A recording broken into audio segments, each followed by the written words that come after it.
ఓం నమః శివాయ, ఓం నమః శివాయ.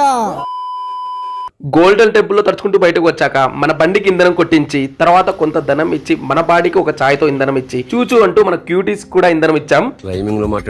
తర్వాత తిరువన్నమలై అరుణాచలంకి వెళ్తూ ఉండగా ఒక ఆడియో విన్నా. అరుణాచలం ఎప్పుడైనా విడితే అక్కడ అరుణాచలం పట్టణంలోకి ప్రవేశిస్తే చాలు, వెంటనే అతని జీవయాత్రకి వేరే గీత గీస్తారు. అరుణాచలము వెళ్ళక ముందు, అరుణాచలము వెళ్ళిన తరువాత అని. కానీ మేము మాకు అదృష్టం ఉంది అనుకున్నాం, ఎందుకంటే 8 కి ఎంట్రీ గేట్ క్లోజ్ చేస్తారు. మేము లోపలికి ఎంటర్ కాగానే బయట గేట్ క్లోజ్ అయింది. మీకు బాగా గుర్తుంటే ఫ్యూ డేస్ బ్యాక్ అరుణాచలంలో భారీ వాన నీరు అని కరెక్ట్ ముందు రోజు నైటే మేము వెళ్ళింది. అప్పుడే దర్శనం అయ్యి బయటకు వెళ్లే వాళ్ళ నుంచి ఒక వార్త, దర్శనం స్టాప్ అయింది, మళ్ళీ మార్నింగ్ 5 కి స్టార్ట్ అవుతుందని. అప్పుడు అనిపించింది చీకటి పడిపోతోంది, మీద నిలబడిపోయాం. అప్పుడు నాకు అర్థమైంది, ఎన్నున్నా అరుణాచల ప్రవేశానికి ఈశ్వర అనుగ్రహమే కారణం కావాలి.